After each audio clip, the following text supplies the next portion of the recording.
No, of course, in classic bug style, no basic land, so very susceptible to Loam plus Wasteland. Yeah. So I know we've seen this a lot. Bug Delver, Rug Delver. I'm just getting interested to pick your brain on we see it go back and forth in between the two decks. You know, is it a meta thing? Is it a style thing? I think it's a mixture of the two. I personally prefer Rug. I think it's just the more streamlined, more consistent deck. I think it's the better Daze deck of the two. I mean, that's certainly true, right? It's doing the Delver thing a little bit harder, but it's a little more of a glass cannon. Yeah, but Abrupt Decay does give you some serious game against certain decks and cards where Rug Delver really struggles. Right. Noah Cohen, he's on the play. He lost game 2. He's going to start with Deathrite Shaman. Swaney has his own Deathrite Shaman. Interestingly enough, neither player played their Deathrites off of fetch land, so there isn't that much mana. And double Deathrites does create an interesting board state when there's limited fuel in the graveyards. Remember that his mana ability is not actually a mana, like it is not a quote-unquote a mana ability because it targets. So if you go to make mana with Deathrite by targeting a fetch land, your opponent can target the same fetch land in response and deny you mana. The same thing is true of any of the activated abilities here. Deathrite Shaman's a little confusing because it reads like something that's a cost, but it actually occurs, you know, it needs to activate and be there on targeting and on resolution. So dueling Deathrites can get a little fancy. Yeah. Well, Noah's going to try to stop the dueling Deathrites thing by simply killing his opponent's Deathrite. The fact that he went first meant he was able to ramp into that turn 2 Liliana of the Veil and edict away his opponent's Deathrite. And oh, the advantages of being on the play in Legacy. That's a huge deal. I mean, if the play draw here is reversed, it's possible Andrew is doing this exact same thing to Noah. Right. I mean, they both play both of these cards, and right now you look at the board and you're like, wow, how's Swaney going to come back? And you think, well, it's just turn 2, and they both play all the same cards. How can it be that bad? But it's pretty bad. It reminds me, like, gosh, was it? There's some situations in Magic, it's just like the play matters. And it's like when you're the second person to play a Prodigal Sorcerer, you know, things like that. You're like, oh. Prodigal Sorcerer is the classic example. Yeah, it's like, oh, mine's being on the draw is really bad here, huh? And you're like, yeah, well. The old Legend rule had a lot of that too. Oh, you mean I got my Linsivy out first? Yeah. Oh, that's pretty good, right? You're totally in this game now that your Linsivy can't be cast. The Pro Tour, the Black Constructed Pro Tour that OSIP won many years ago, very much about the Achroma locking out the other Achromas. All right, so just a Lightning Bolt to take care of Deathrite Shaman for Swaney. We're going back to Noah Cohen's turn. He's going to start his turn with a Brainstorm. Does have some fetch lands in hand, so it's going to be a full valued Brainstorm. And he's got some options. He's got Hymn to Turok. He can pair that with a Liliana Plus to do some real damage to his Jund opponent, but he doesn't have a threat as of yet. Yeah, and it's not clear how much of an edge Noah has going long, even if he does some serious damage to Andrew's hand. If Andrew just starts making land drops, he's got the better deck for this kind of game. I mean, he's got, you know, cards like Bloodbraid Elf and Punishing Fire. Yeah, if he can establish Punishing Fire Grove, none of this discard matters. So he's going to, puts 2 back, and now cracks a fetch land. Quote unquote, what is it, a true Brainstorm? Is that what that's? Cedric likes the term perfect Brainstorm. Perfect Brainstorm. I just refer to it as a brainstorm. I mean, Brainstorm's always good. That's the best part of it. Right, I don't like implying that the other ones are not good brainstorms. No, the cool part about Brainstorm is that you can do the other things with it, right? Yeah. You don't have to, I mean, yeah, it's really broken when you do this, but I suppose this play is why you call it the best card in Legacy. It's because I don't think, you know, it's one of those cards where no one ever says after they lose a game, man, I just drew too many Brainstorms that match. That's what got me. You're like, yeah. All right, so Hymn to Turok takes care of Tarmogoyf and Punishing Fire, and Noah opts not to use his Liliana of the Veil. I mean, his hand right now is Wasteland, Liliana, Abrupt Decay, and I think another Liliana. Liliana. Surprised not to see him discard the Abrupt Decay there. That seems like a free one to get rid of. If you plus the Liliana, then you have an Edict to protect yourself from any of the Abrupt Decay targets. Mm-hmm. Sylvan Library, great play here by Swaney. Forget me. Never mind, yeah. Never mind, I was totally wrong. Boy, I wish we had this. If only we had a way to answer the Sylvan Library. And that draw, it is, what's an altar of some sort? I believe it's Tarmogoyf. Ooh, it's a nice Tarmogoyf, all right. That's one of the other parts about covering legacies. You get to see like, oh, I'm just gonna play this artist altar, this Foil, what was it? Artist Alter Wasteland into Artist Alter Tarmogoyf into Foil Abrupt's Decay. Oh, people are passionate about their deck. No doubt about it.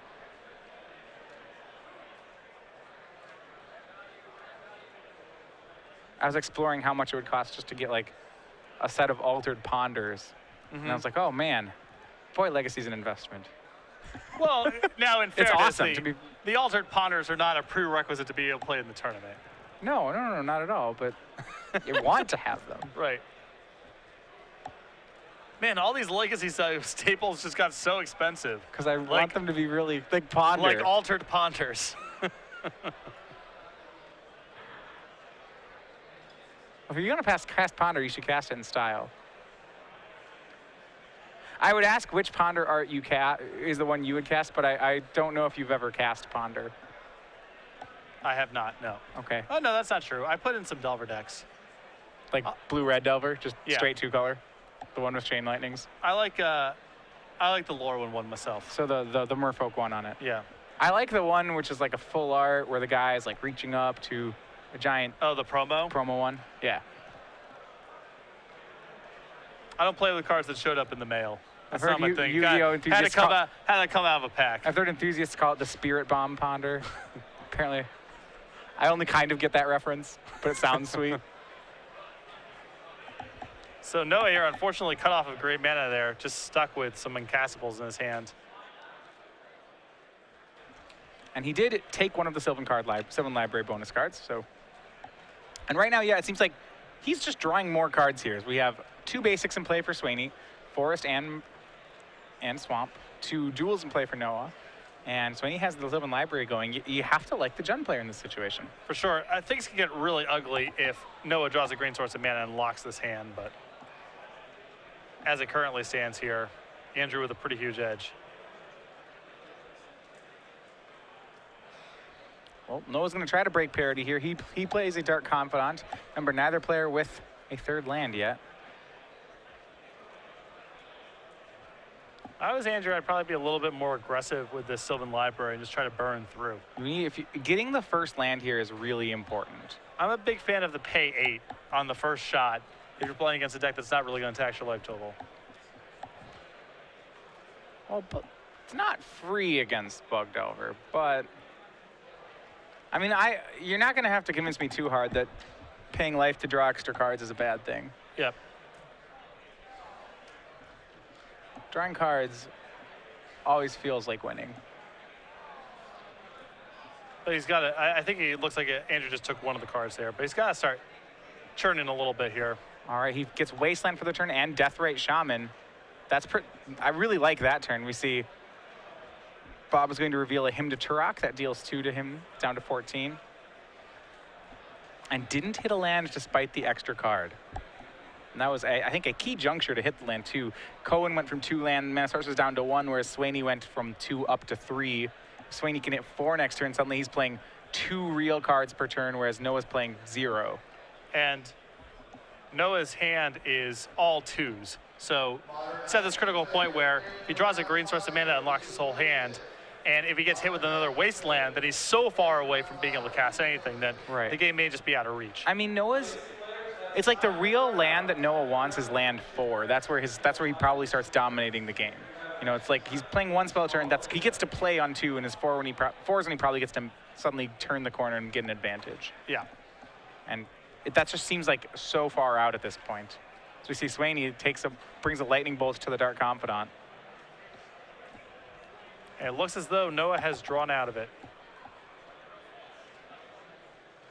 Yeah.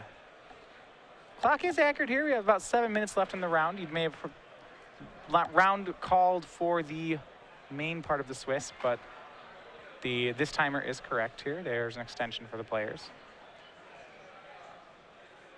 Into Altered Bayou. Altered Bayou into Altered Tarmogoyf. I like all it. legacy staples, All very legacy expensive. Staples, yeah. I mean, you could, if you want to do things, it's probably cheaper, to just get your regular cards and then, enroll in some classes at art school and then do your own alters. I imagine the cost of enrolling in art school may be less than getting all of your deck altered. It's in the same, it's right? in the same sphere, Yeah. It's like, why'd you do all your own altars? You'd be like, budgetary concerns. All right, Abrupt Decay knocks down the Tarmogoyf. Swaney keeping the board clear. It looks like he just wants to grind this out with Sylvan Library. Normally a pretty good plan, but I mean, Cohen's hand is very stocked. It is flush right now. Tarmogoyfs are huge. Andrew with not a ton of removal left in his deck to handle these Tarmogoyfs. So. I feel like Andrew would really needs a card like Liliana or something that can kill things while creating card advantage. Yes. To get this game. And he hasn't looked at the card yet, so he can Sylvan Library off it.